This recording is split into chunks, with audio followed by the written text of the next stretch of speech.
Day 58, and I promised you dirty pictures. In some pictures, I didn't even wash my hair. And some naked pictures. Here, you even can see my bones, you know. Playboy called. They want to print it. They want to make a special edition out of DEXA scans. And the most ridiculous part is you're laying down on this damn scan and the fat is just freaking out. That's why it looks like this, you know. I'm sorry, my hair is a little bit a mess. Yeah, I'm just gonna show you pictures in not chronological order, how my weight fluctuates. I'm just gonna put it over here. How it fluctuates and how you can look when you look, you know, having bad days and good days. The good days are only for my ego, I have to say. And of course, Instagram versus reality, also with all your influencers and people doing carnivore, they look like this at some point. If not, you're lying. If yes, I'm lying. No. But, you know, we can look like this and we can look like this. So we're gonna manage to show the reality and this fucking bullshit social media showing everybody how they're looking amazing and only the perfect pictures and the filters, they are fine, you know. Sometimes we want to feel good, we want to look good, we want to look at pretty pictures, of course. But sometimes show us the real world. Please, if you're a person who's doing YouTube, please, let's make it a trend. Show us the bad pictures. That's why I searched yesterday until I was waiting for a meeting for these all kind of pictures. I found 20,000 pictures at the time. And I promised you also to talk about my dating weight experience, so I'm gonna do that. But yeah. First, some carnivore content. We are learning. Our journey is a learning process. And like yesterday with the sausage, I'm posting every day. So if you're new here, I did have, you know, responses to a lot of things, but my body is now adjusting and we're doing amazing. And we're doing such a great thing. You know, I suffered, I couldn't breathe because of histamine and all this crap, but trust the process. Trust it. You will learn. You will learn what you can tolerate, what not. And at some point, I can tell you, don't listen to everything online, because then you will be overwhelmed with all the things that, you know, can go wrong, or you should experiment and don't take anything. Just listen to your body. And at the beginning, your body is still lying to you that you want sugar and these kind of things. But at some point, it's getting better and better and better. And now, almost 2 months in, my body is talking to me and tells me, I want to do sport now. And I say, okay, let's do this. We gotta do this. We are friends now. And, you know, telling me just eat this, eat that. I don't like this. You're gonna suffer like yesterday because Frank looks pretty on a package, but it doesn't do you good. It doesn't. It makes you sick, you know, you realize? So that's why I wanted just to tell you to trust the process, you know. And my whole life I tried everything. I ate vegetables and a lot of healthy stuff. Oh yeah, I did screenshot also the healthy food. I was healthy and I was gaining weight. I did eat the right things. When I was vegan and vegetarian, and, you know, I did eat the right things. But the problem was that my body couldn't handle it. It just couldn't handle it. It couldn't moderate it, and it couldn't work with it. And I always had gut problems. And yes, on carnivore now I do, like yesterday, also struggle with gut problems. But I'm getting there, understanding more easier and better what my body needs and what it doesn't need, and what works and doesn't work. But you need to go through hell if you're sensitive like me. So be patient. And that's what I wanted to tell you, and that's why I'm showing you all these pretty pictures. Just trust the process in your life. Everything that goes wrong, it should go wrong. And I am thankful. I talked in one of my videos, because I post every day, about my health issues and MS and all these things. And I can tell you, I am happy that these things happened to me. I'm happy because it changed my life. It changed my life in so many ways, which are cutting out toxic people, which are not supporting and, you know, not good for me in the end. Cutting out work that, you know, didn't fit me in the end, because I was, you know, working 24/7 and all these kind of things. And my life is now going into a more balanced direction, and it can go wrong again. And I know that. That's why I'm always prepared also for the bad things that happen, but appreciate the good things. And that's when you go through hell, you know how the heaven looks like. That's honestly what I believe, that just somebody just going straight to heaven, they're not gonna appreciate it that much. So I'm not telling you to do something bad that brings you into prison. That's not what I'm saying. Don't misunderstand me. But you know, going through hell with the things you experience and fail. So that's why this is a beautiful journey. And so another thing, my son is now craving sparkling water. The same thing like happened to me. So if your body is craving suddenly sparkling water, and it didn't before, maybe with lemon even, your body is missing potassium, magnesium, sodium, or vitamin C. Your body is showing you that. And that's what I realized with me. When I was balanced, then I could drink normal water again. And my son experienced now the same thing. So I know he needs more of electrolytes, and I'm going to give him a little bit more electrolytes. And he's learning also so much on carnivore that his body struggles with a lot of things, like he ate burgers and fries and got sick. Then he ate one time during this whole experience, did eat, you know, spaghetti because he wanted to eat some special spaghettis. He got sick. And you know, he didn't like the sausages, don't like the cheese anymore. His taste is completely changing, and that's so cool to see. And he's really more aware of the things that happen. And one thing also I can tell you, it's just ridiculous. It's ridiculous what is happening in a school. In geography, they talked about mass-produced meat, and the teacher then asked, you know, what did you learn from this day? And one girl is, raising her hand, and she said, we should all go vegan. And he said, yeah, but what else? You know, he didn't encourage that, but still, that was the conclusion. And I remember these videos when I was a child, because I was vegetarian because of these videos in school for 10 years. 10 years I was a vegetarian because I didn't want to hurt the poor animals. And that's bullshit.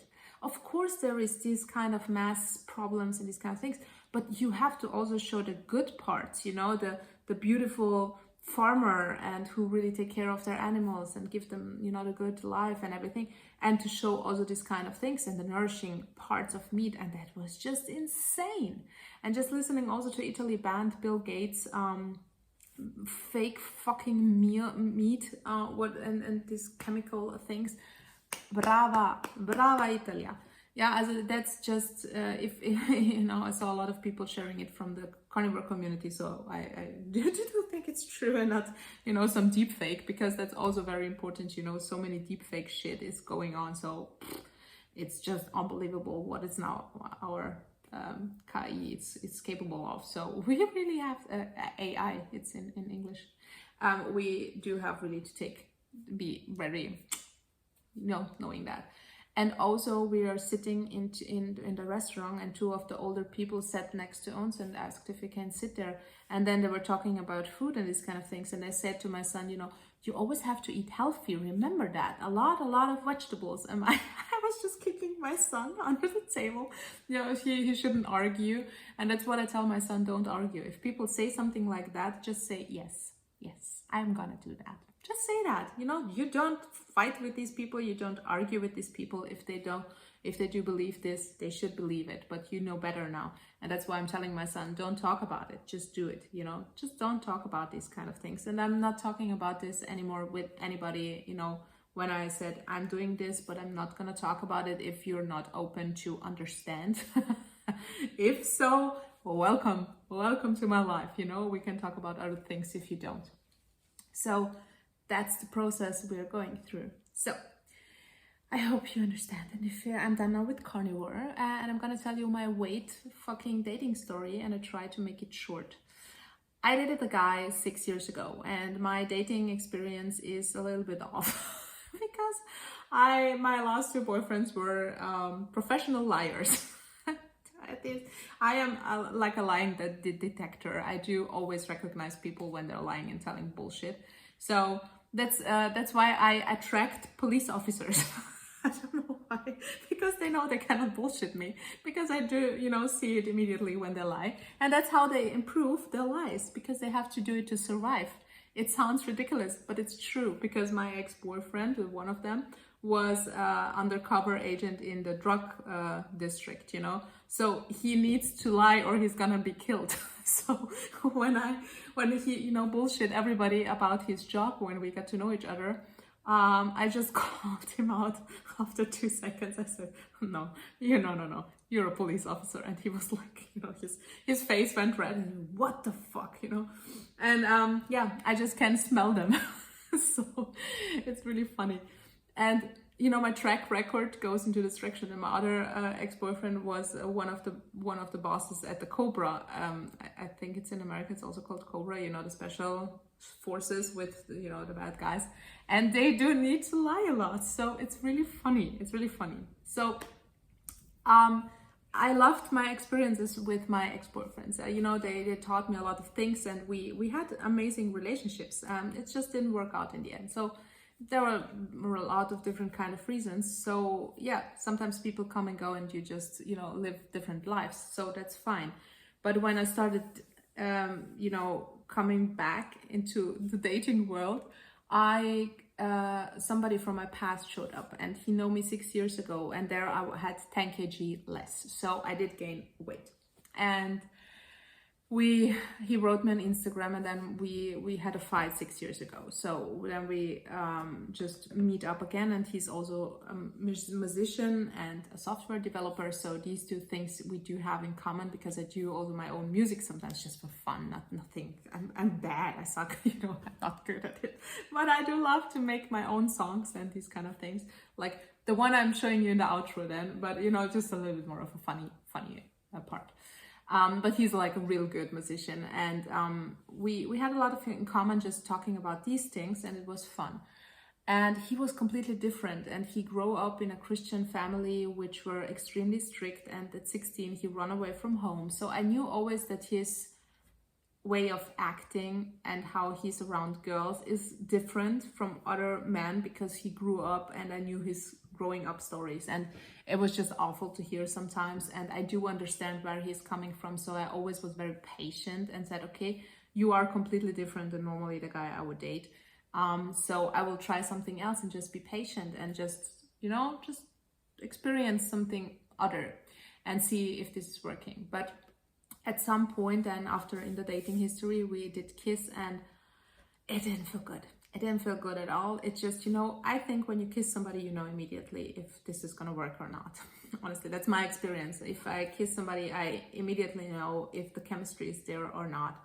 And it just makes bam. It sounds cliche, but it is like that for me. So it was making bam. And yeah, it just didn't make bomb. It just made sorry. It's just spitting.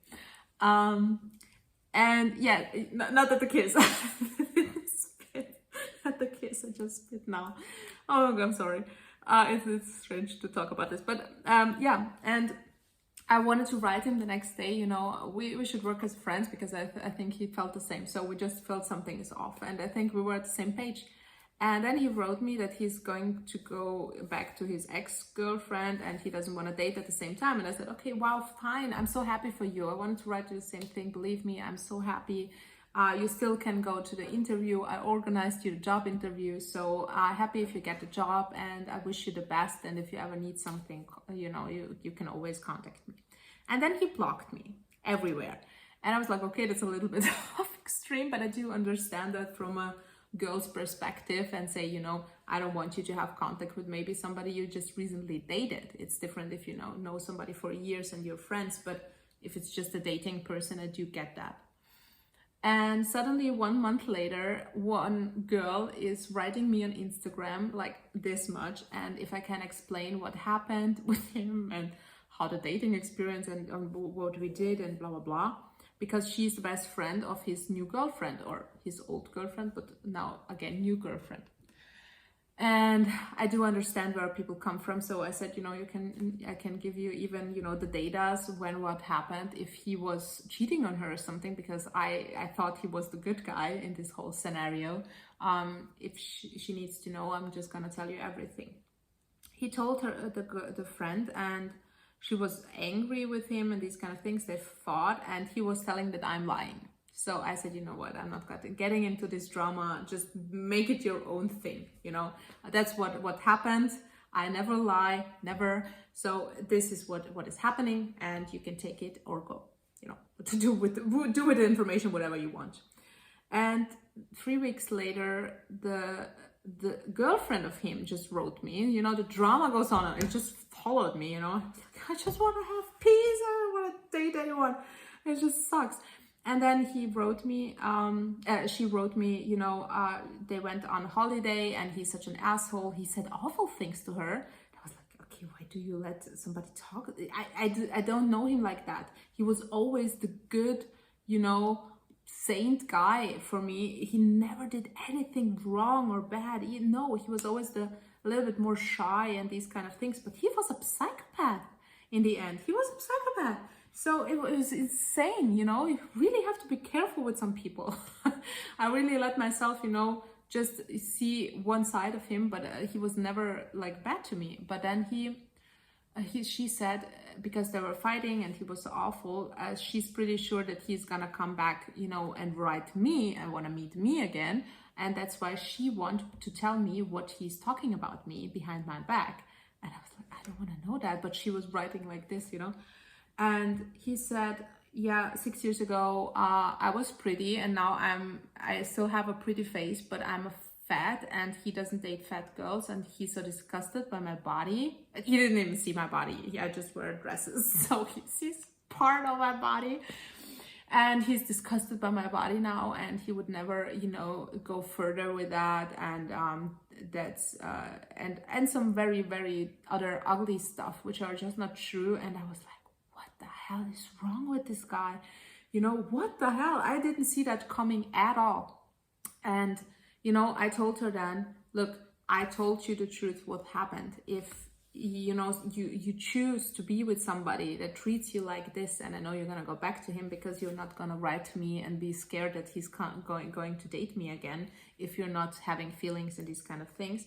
Just you're even a mom as well. So, you know, do whatever you think is right, but I think your body is showing you that this is not the right thing to go, and you wouldn't write me, you know, if you think the guy is doing you any justice. And if you ever feel the need to go out and have a girlfriend and, you know, go for a drink, you can always contact me.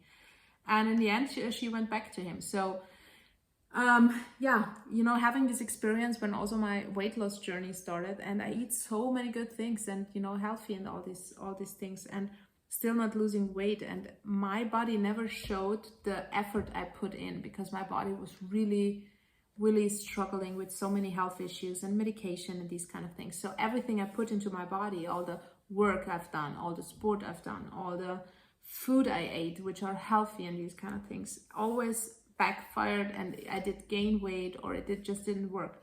And that's also one of the reasons why I'm so happy that I found Carnivore, because it's just giving me my life back, also mood-wise, but also to have a better understanding of food and how it works. And that's this education you have, you know.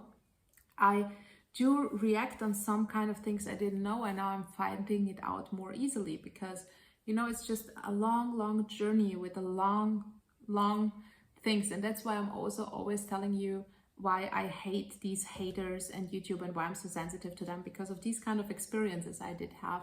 And that's why I'm blocking it, and I'm not engaged with drama. I'm just not engaging anymore with drama. You know, I had enough drama in my life. I'm not gonna do that anymore, and that's why I'm a little bit more relaxed.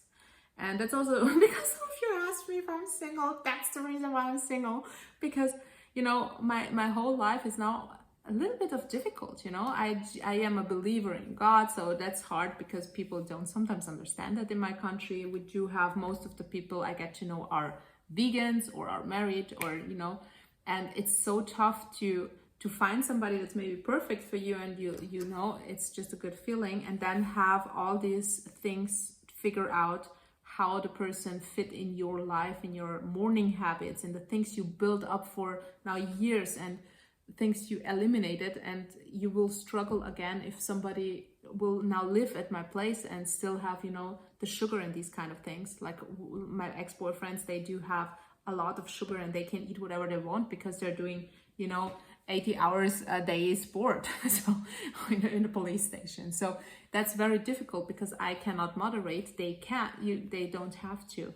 And that was always an issue, and I always gained then weight because we do have the stuff then at home, and that's so dangerous for me, you know. And me sometimes, you know, wanting to go Sundays into the church and these kind of things, you know, I had to fight with responses like we're a cult and, you know, it's awful and blah blah blah. These are the things that I'm surrounded with, and it's very tough, you know, with these people, and to get to know somebody that is decent and, you know, that just fits in my life, because it's complicated, and will be open also to try these kind of things. So yeah, that's why now you got the big picture. I am so bad in these kind of things, and I just want to focus on myself, and that's why I told you I'm not meaning it in any bad way, but I just want to focus on myself and getting my life together and finding my ways how I want to live, and really establish it, and really establish that I'm not triggered by a full fridge of bullshit if somebody has that I'm not triggered to eat it, you know. And it takes time to have this process and just feel good in my body again. I do get there, you know, also with my dresses, you know, just feeling a little bit different. It's not lot weight, it's really little weight. I even gained again weight because of my pork thingies and, you know, some treats. And so yes, now I talked about 21 minutes. I promised to make it shorter. I'm awful, I'm so sorry. I'm learning. But now you have the big picture, I hope. And I hope you have been entertained by the pictures showing up here. That's what I looked like and look like sometimes. And, you know, that's real life. That's real life.